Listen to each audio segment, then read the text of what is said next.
Oke, sebelum lanjut, jangan lupa klik tombol subscribe dan nyalakan loncengnya supaya tidak ketinggalan info terbaru dari Ogineers Vlog Channel.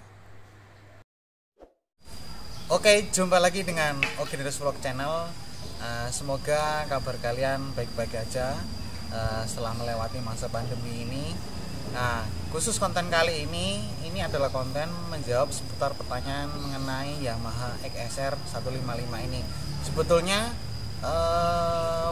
sudah saya sering ulas di konten-konten sebelumnya mengenai motor ini.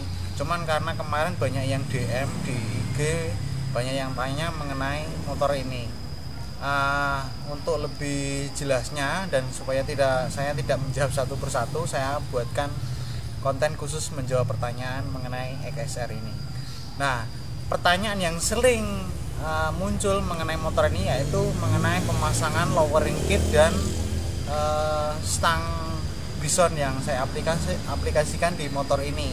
Nah, kebanyakan yang tanya itu mengenai pemasangan lowering kit yang bagaimana cara pemasangannya dan apa efeknya. Nah, ini saya akan ulas kembali mengenai lowering kit ini. Yang pertama, pembelian lowering kit ini saya sendiri belinya di online, yaitu di Tokopedia. Saya memakai merek Vicos. Setelah saya pemakaian beberapa bulan ini tidak ada kendala, jadi bahannya tebel dan menurut saya sih stabil, tidak ada gangguan. Kemudian efeknya bagaimana setelah pemasangan lowering kit ini? Yang pertama itu adalah posisi motor ini lebih rendah. Jadi seperti saya yang sendiri, yaitu dengan tinggi 163 cm, itu posisi menapak di jalan itu enggak jinjit balet istilahnya. Jadi jinjitnya masih jinjit, tapi tidak jinjit banget gitu. Kemudian ada pertanyaan, kalau dibuat boncengan bagaimana? Nah, untuk pemasangan lowering kit ini otomatis space di sini akan rendah.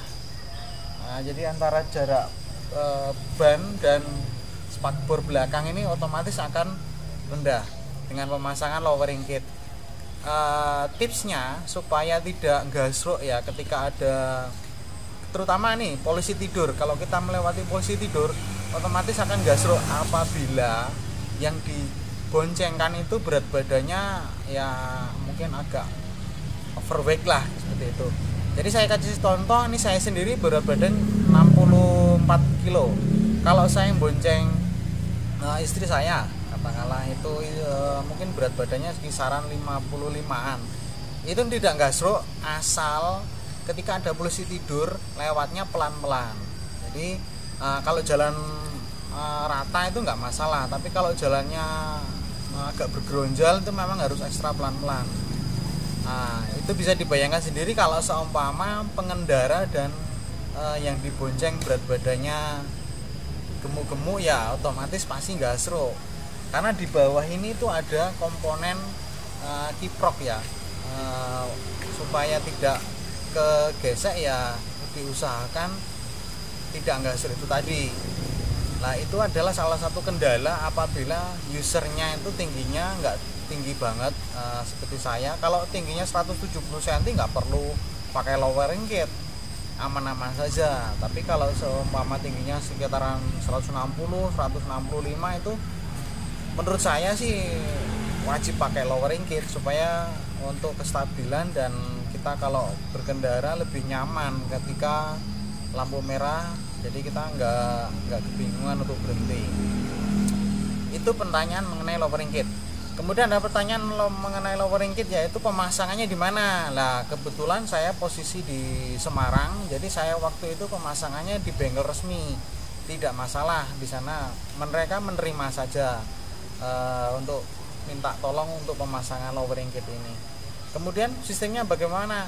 PNP nggak bang? Ada pertanyaan seperti itu juga. Sistemnya PNP, tidak merubah apapun. Cuman kalau memasangnya sendiri agak kerepotan, harus ada teman untuk membantu memasang karena harus memiringkan ya.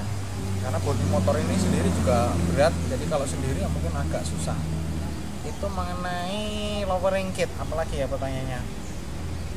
Cuma itu aja sih, pemasangan, kemudian kalau dibuat boncengan, belinya di mana, itu tadi sudah saya jawab 3 pertanyaan. Kemudian mengenai stangnya, kalau stang dengan postur tubuh seperti saya ini, dan kebanyakan dari review teman-teman pengguna sesama ESR, kalau membawa pakai stang bawaan itu memang agak capek ya kalau dibuat perjalanan agak jauh atau touring luar kota. Efeknya mungkin kesemutan kalau di tangan, mungkin cepat pegal. Oleh karena itu diganti macam-macam, ada yang pakai stang tracker, ada yang stang bison, ada yang stang modifikasi. Jadi kembali ke selera. Saya sendiri pakainya stang bison, jadi tidak merubah apapun, tidak menambah kabel. Itu PNP juga kalau stang bison, bisa beli di bengkel resmi atau di online.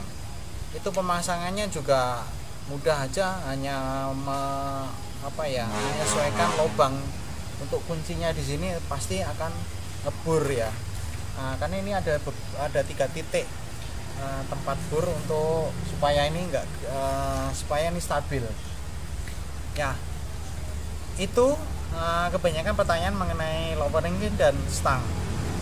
Untuk pemasangan stang sendiri bisa dimanapun Anda pasang sendiri juga bisa, asal punya bor besi ya. Oke, itu aja sih menurut saya review mengenai beberapa pertanyaan yang di DM pribadi, juga ada yang tanya di FB maupun IG. Kebanyakan pertanyaan mengenai lowering dan stang modifikasi. Semoga jawaban saya ini bisa membantu mereview mengenai motor ini, dan bagi kalian yang masih kebingungan bisa melihat konten yang khusus menjawab pertanyaan ini mengenai seputar ESR. Oke, itu aja dari saya. Tetap semangat, tetap sehat. Jangan lupa like, share, dan komen supaya channel ini dapat berkembang. Terima kasih.